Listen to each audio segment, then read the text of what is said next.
Hello students, आज का topic है D RAM devices and interfacing. तो जो रैम होती है वो दो टाइप की होती है, एक होती है स्टैटिक रैम और दूसरी होती है डायनेमिक रैम। स्टैटिक रैम की जो मेमोरी होती है वो काफ़ी फास्ट होती है, लेकिन जो डी रैम की मेमोरी होती है उसकी स्पीड कम होती है लेकिन उसकी डेंसिटी हाई होती है। डेंसिटी हाई होने से क्या होता है कि उसमें नंबर ऑफ़ चिप्स कम लगती हैं और कम स्थान में बहुत सारा स्टोरेज आ जाता है। तो जो डी रैम है उसका एक एग्जांपल होता है 2164B। तो ये डी रैम 2164B का जो डायग्राम है वो यहाँ पे दिखाया गया है। इसमें एड्रेस बसेस होती हैं 8 बिट की, और ये डेटा इनपुट है और ये डेटा आउटपुट है।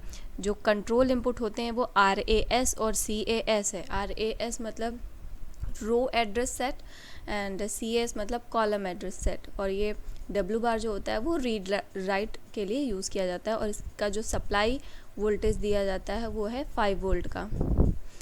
और इसमें डी रैम के एडवांटेजेस देख लेते हैं, क्या क्या एडवांटेजेस हैं डी रैम के। तो सबसे पहला एडवांटेज है हाई डेंसिटी। इसकी जो डेंसिटी होती है वो एस रैम की तुलना में काफ़ी हाई होती है। तो इसमें स्थान कम लगता है डी रैम में। तो जब स्थान कम लगता है तो सिस्टम में जो चिप्स यूज़ की जाती हैं उनकी संख्या कम हो जाती है। इसके बाद जो डी रैम है उसकी कॉस्ट भी काफ़ी कम होती है एस रैम के कंपैरिजन में। इसके बाद है लो पावर कंजम्पशन। जो डी रैम में पर बिट पावर लॉस होता है वो एस रैम की तुलना में काफ़ी कम होता है। जैसे एस रैम में जो पर बिट पावर लॉस है वो लगभग होता है 0.2 मिलीवॉट का, जबकि डी रैम में जो पावर लॉस है पर बिट वो है 0.05 मिलीवॉट। तो ये एस रैम की तुलना में काफ़ी कम है। इसके बाद डी रैम इंटरफेसिंग देखें। डी रैम इंटरफेसिंग में क्या होता है कि हम यहाँ पर मॉस कैपेसिटर यूज़ करते हैं डेटा को स्टोर करने के लिए। जब हम कैपेसिटर यूज़ कर रहे हैं तो उसका जो डिसएडवांटेज होता है वो ये है कि जो कैपेसिटर होता है वो जल्दी डिस्चार्ज हो जाता है। तो अगर कैपेसिटर डिस्चार्ज हो गया तो उसमें जो भी इंफॉर्मेशन होगी बाइनरी इंफॉर्मेशन वो नष्ट हो जाती है। अब इस डेटा लॉस को रोकने के लिए क्या करते हैं कि डी रैम को एक नियत दर पर रिफ्रेश किया जाता है। जो रिफ्रेशिंग ऑपरेशन होता है उसमें डी रैम के सभी कैपेसिटर फिर से चार्ज हो जाते हैं। तो इसमें काफ़ी टाइम लगता है, तो इसीलिए डी रैम की जो स्पीड है वो एस रैम के कंपैरिजन में कम होती है। एस रैम में रिफ्रेशिंग की ज़रूरत नहीं पड़ती है और उसका घनत्व भी कम होता है और इसकी कॉस्ट भी काफ़ी ज़्यादा होती है और पावर लॉस भी ज़्यादा होता है।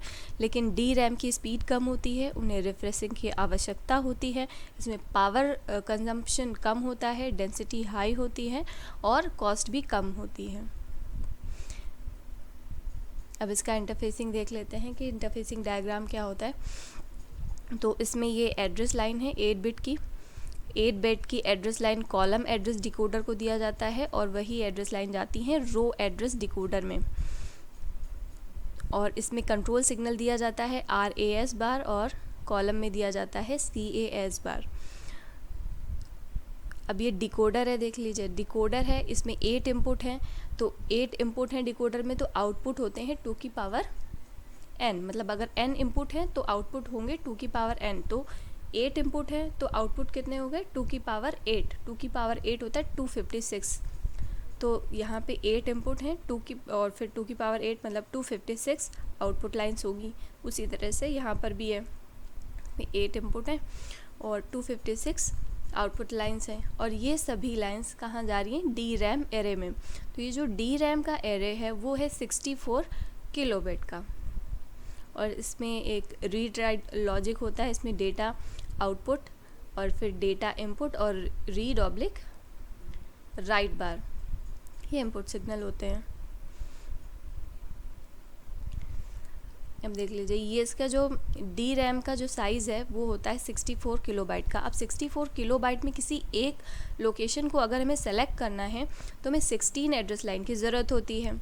जब 16 एड्रेस लाइन की ज़रूरत होगी तो इसके लिए अब यहाँ पर देख लीजिए, यहाँ पर तो हमारे पास केवल 8 एड्रेस लाइन है, लेकिन हमको ज़रूरत कितनी है 16 की।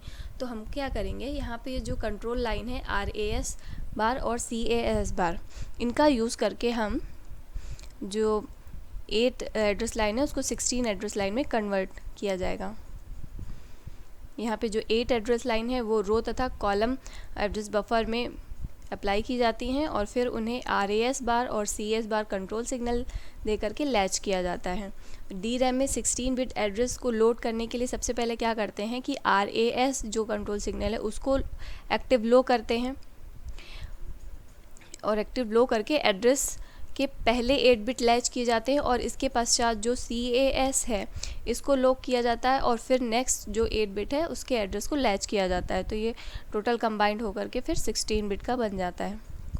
इसका जो टाइमिंग डायग्राम है वो देख लीजिए। सबसे पहले RAS को एक्टिव लो किया गया, तो यहाँ पर जो फर्स्ट 8 बिट है वो आ गया। फिर इसके बाद CAS को लो किया गया, इसके बाद जो नेक्स्ट कॉलम की एड्रेस बस है वो आ जाती है। फिर इन दोनों को लैच करके कंबाइन करके 16 बिट एड्रेस प्राप्त कर लिया जाता है।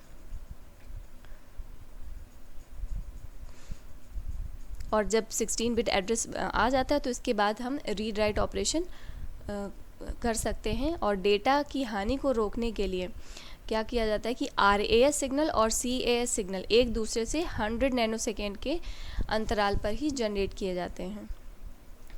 और इसका जो इंटरफेसिंग डायग्राम है वो कुछ इस तरह से होता है। अगर इस डायग्राम को अगर हम देखें तो इसमें देखें कि यहाँ पर 8 इनपुट हैं, 4 आउटपुट हैं, उसी तरह से यहाँ पर 8 इनपुट हैं और 4 आउटपुट हैं। इन दोनों को कंबाइन करके आप देखिएगा अगर, तो ये 16 एड्रेस लाइन है और ये 8 आउटपुट हैं, और ये 64 किलो बाइट की DRAM एरे है, और ये 8 बिट का डेटा। और इसमें जो कंट्रोल सिग्नल दिए गए हैं RAS बार, CAS बार, और ये है रीड राइट के लिए।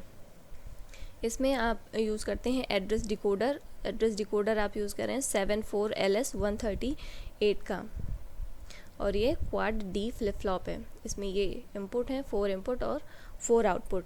इसमें हम क्या करते हैं, जब एड्रेस डिकोडर किसी वैलिड मेमोरी एड्रेस को सेलेक्ट करता है, ये आपका एड्रेस डिकोडर है, और जब ये किसी वैलिड मेमोरी एड्रेस को सेलेक्ट करेगा तब इसकी 8 आउटपुट में से कोई एक लो हो जाती है। इसकी 8 आउटपुट हैं, इसमें से कोई एक जो है वो लो हो जाती है। तो इसका जो क्लियर है यहाँ पे, ये क्लियर स्टेट से मुक्त हो जाता है।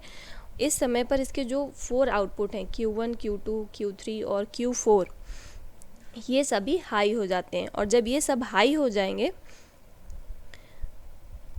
तब ये इसका जो कंट्रोल सिग्नल है RAS bar, WE bar, CAS बार, तब ये सिग्नल जनरेट करते हैं। तो ये था इसका interfacing diagram of DRAM cell, और ये है इसका टाइमिंग डायग्राम। टाइमिंग डायग्राम के बाद ये इंटरफेसिंग का ये और एक डायग्राम है, block diagram. Okay, thank you class.